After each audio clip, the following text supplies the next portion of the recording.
El laberinto de Creta, por Gilles M. Lame Fleury, traducción de Joaquín Martínez. Pues que al contar a ustedes la fábula de Hércules, les he hablado de Teseo, es necesario que les haga saber una de las aventuras de este héroe griego, que les dará una grande idea de su valor y de su resolución. Minos, rey de la isla de Creta, y el mismo que después de su muerte llegó a ser uno de los 3 jueces de los infiernos, habiendo declarado la guerra a los atenienses, había hecho voto de sacrificar cada año un magnífico toro blanco a Neptuno, si aquel dios tenía a bien concederle la victoria. En efecto, el rey de Creta venció a sus enemigos, y durante muchos años cumplió su promesa para con el dios. Pero luego, encontrando según parece que un toro tan hermoso le costaba demasiado caro, quiso sustituirlo con otro de color menos notable. Neptuno, irritado contra él por su ingratitud y su mala fe, hizo salir del mar un monstruo mitad hombre, mitad toro, al que se le dio el nombre de Minotauro, porque pertenecía a Minos, e impuso a este rey la obligación de alimentar cada año durante un día a aquel monstruo con carne humana. Esta obligación pareció muy horrible a Minos, que se veía entonces en vísperas de hacer devorar todos los años al Minotauro algunos de sus súbditos, cuando le ocurrió al pensamiento obligar a los atenienses, por medio de su victoria, a enviarle cada año 7 jóvenes varones y 7 doncellas para saciar la rabia del monstruo. Esta costumbre cruel fue observada por muy largo tiempo, y una vez al año un navío cubierto de velas negras salía del puerto de Atenas y llevaba a la isla de Creta las 14 víctimas que debía devorar el Minotauro. Pero Minos, no sabiendo dónde encerrar a un animal tan feroz como el Minotauro, había hecho construir por Dédalo, el obrero más hábil del país, un jardín llamado el Laberinto, donde había tantas vueltas, calles, caminos de toda especie, que una vez que se entraba ahí, era imposible ya salir. No es esta la primera vez, si tengo yo buena memoria, que ustedes encuentran en sus lecturas esta palabra laberinto. La historia antigua habla también de un palacio egipcio al que se daba ese nombre, y que se componía de tan gran número de cuartos que era difícil entenderse.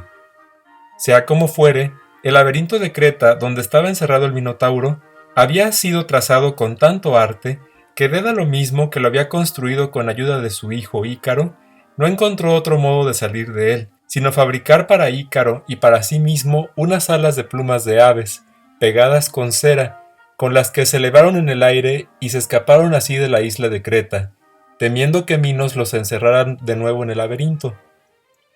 Desgraciadamente, en aquella fuga milagrosa,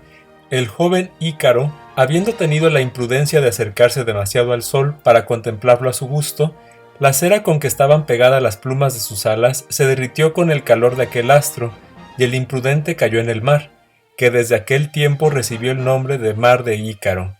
Dédalo, más feliz o más prudente, llegó solo al término de su viaje y se retiró a Sicilia, donde murió muy pronto después, del dolor por la pérdida de su hijo.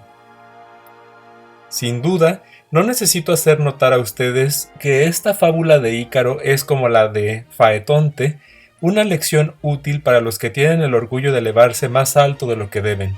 La imprudencia de aquel joven griego es la de muchos niños, que queriendo habitar de sus cosas superiores al alcance de su edad, hacen ver a todo el mundo que no son más que unos pericos mal aconsejados. Sin embargo, Teseo, hijo del rey Egeo de Atenas, habiendo sabido que el buque que debía llevar al Minotauro sus 14 víctimas estaba pronto a hacerse a la vela, se colocó a pesar de las súplicas de su padre en el número de los jóvenes destinados al sacrificio, y ocultó cuidadosamente bajo su ropa una espada con la que se proponía atacar al monstruo. Pero su valor le habría sido inútil si Ariana, la propia hija de Minos, que se encontraba a la orilla del mar en el momento en que los jóvenes atenienses desembarcaban en la ribera, compadeciéndose de su juventud, no le hubiera regalado un ovillo de hilo con el que pudo desenredar las intrincadas vueltas del laberinto.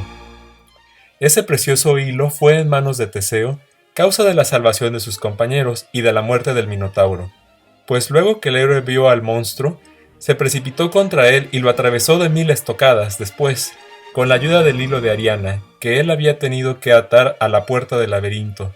volvió a hallar sin dificultad el camino de la ribera y se volvió a su buque, en el que hizo embarcarse a aquella princesa para librarla del resentimiento de su padre. Durante la travesía, que fue larga, para llevar a Atenas, habiendo desembarcado toda la tripulación, no sé por qué motivo, en la isla de Naxos, Teseo tuvo la ingratitud de abandonar en aquella roca desierta, mientras dormía, a la buena Ariana, a quien debía la vida. Poco tiempo después de aquella infame traición, Baco, que volvía de sus viajes de la India, habiendo abordado también a la isla de Naxos, encontró allí todavía a aquella princesa, a quien logró consolar y se casó con ella. Dióle por regalo de boda una magnífica corona de oro, una de las más preciosas de Vulcano, que, después de la muerte de Ariana, fue colocada entre los astros, donde figura una constelación que se llama hoy en día la corona de Ariana. En cuanto a Teseo, fue él muy cruelmente castigado por su ingratitud, pues habiendo, en su precipitación, olvidado cambiar las velas negras del buque que le llevaba, su anciano padre, Egeo, reconoció de lejos aquel triste navío, y no dudando que le llevara la noticia de la muerte de su hijo, se precipitó en el mar. En aquel tiempo, esa porción del Mediterráneo que baña la ribera de Atenas fue llamada por los antiguos el mar Egeo. Locución: Víctor Manuel López Ortega.